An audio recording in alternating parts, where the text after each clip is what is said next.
siempre es lo suficientemente relevada. De hecho, si ustedes hacen una revisión de la literatura alrededor de lo que es la labor de fiscalización, no van a encontrar eso como una de sus fortalezas. Para empezar, para ubicarnos un poco en el contexto, hablaremos de cuál es el rol de la OEFA, y para ello tenemos que entender qué cosa es el Sistema Nacional de Fiscalización Ambiental, el CINEFA, ¿no? El CINEFA está compuesto por todas las entidades que forman parte del sistema, que están, digamos, se caracterizan porque todas ellas tienen funciones de fiscalización ambiental. Como ven, son una serie de entidades, tanto de ámbito nacional, ¿no?, como regional y local.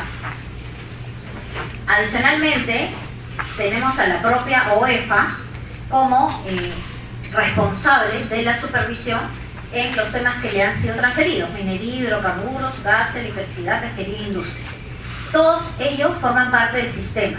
Y este sistema, como suele suceder, tiene un ente rector. El ente rector, en este caso, es el propio OEFA. Entonces, el OEFA tiene doble rol.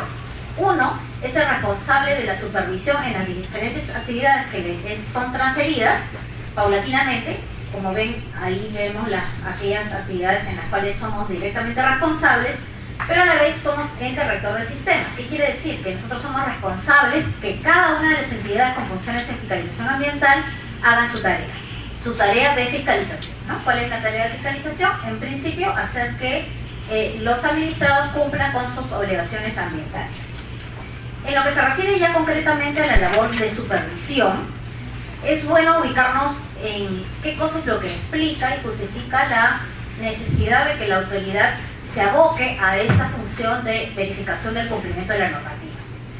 Y el primer supuesto es que, aun cuando hayan legalmente establecidas obligaciones o impuestas prohibiciones, esto no garantiza que las personas, los administrados, cumplan con ello, ¿no es cierto? Entonces, ese es el primer supuesto. De hecho, la existencia de normas no garantiza que éstas se cumplan, ni siquiera la existencia de un régimen sancionador asociado a esto.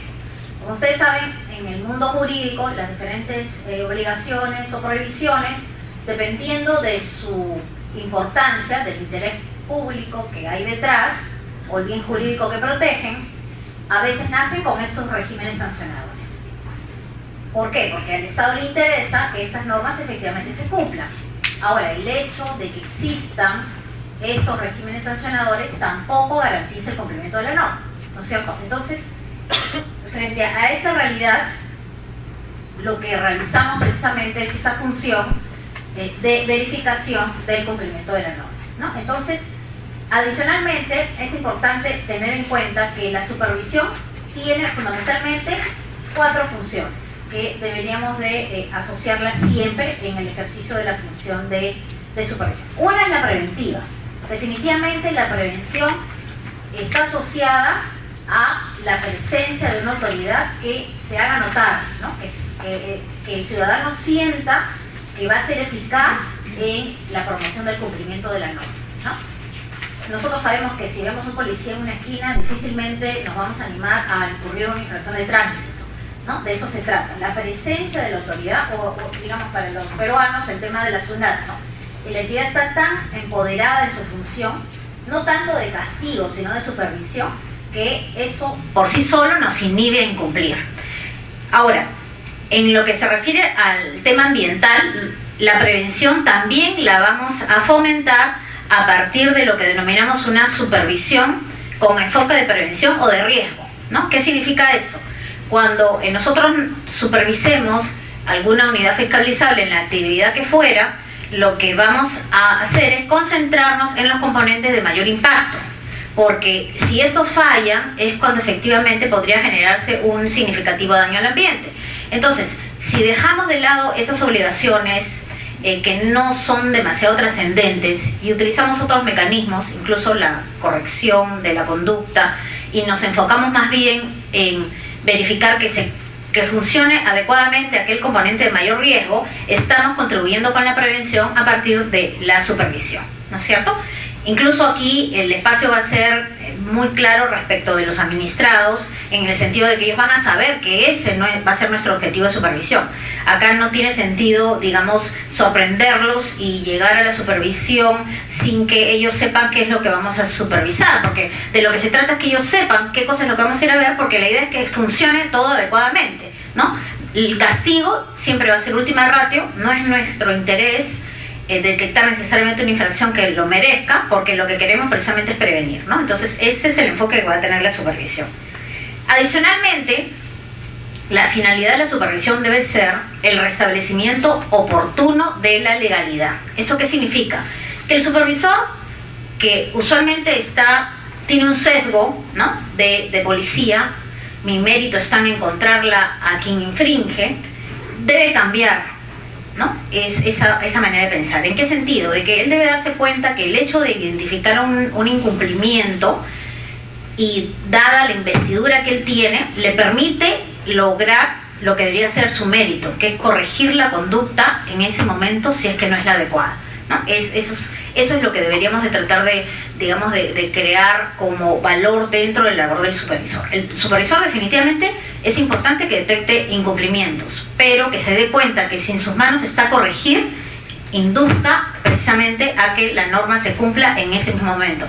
Eso se explica usualmente, pues evidentemente, a obligaciones que no causan daño, ¿no?, que no han causado impacto, y que a veces hay muchas obligaciones solo de forma, ¿no es cierto?, requisitos que hay que cumplir, que no necesariamente van a generar un daño ambiental, aunque eso se aplica en cualquier escenario de fiscalización, ¿no? Cualquier, digamos, incumplimiento de las normas son bolsas de obligaciones que hay que distinguir aquellas que realmente son de mayor impacto respecto de las cuales no lo tienen, ¿no? Entonces, la actuación del supervisor debe estar, digamos, acotada a lograr el restablecimiento de la legalidad en la medida posible y de la manera más rápida, ¿no? Entonces, ¿eso qué quiere decir? Que el supervisor tiene el control absolutamente de todo. Identifico la infracción, pero si me doy cuenta que es una infracción que no genera impacto, logro, y mi mérito va a ser ese, que antes de concluir la supervisión, la conducta se corrigió.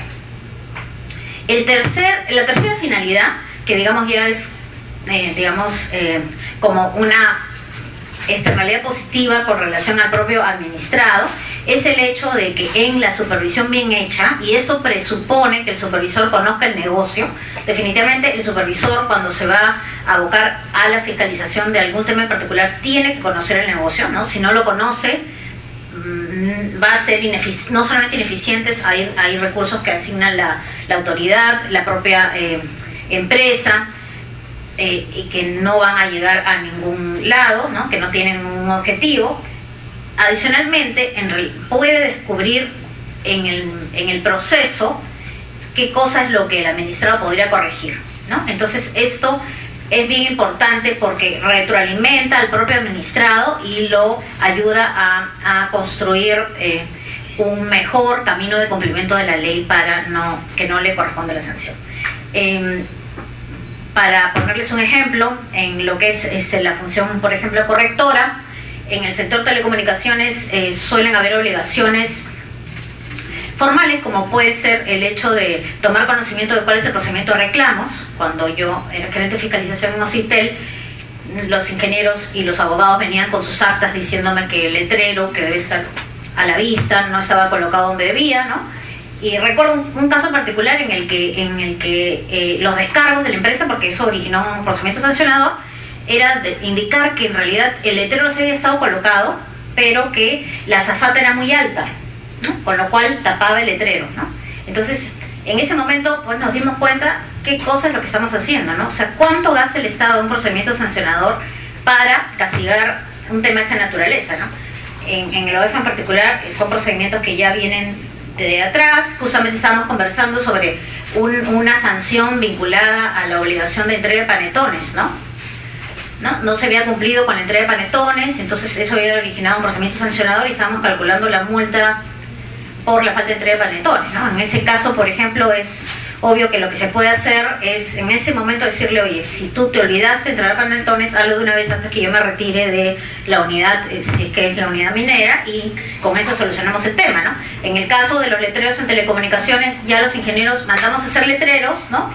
Y en todo caso la idea era, el supervisor lo interiorizó así, detecto que el letrero no está o que está mal colocado y yo en el acta lo coloco donde debe ser y ahí acabó el tema, ¿no? Entonces, en el tema de la función correctora hay que, como digo, reivindicarla porque todo eso se trata de que se cumple la norma, ¿no? Si el objetivo es que se cumpla la norma, lo ideal es que esto se ocurra lo antes posible, ¿no es cierto?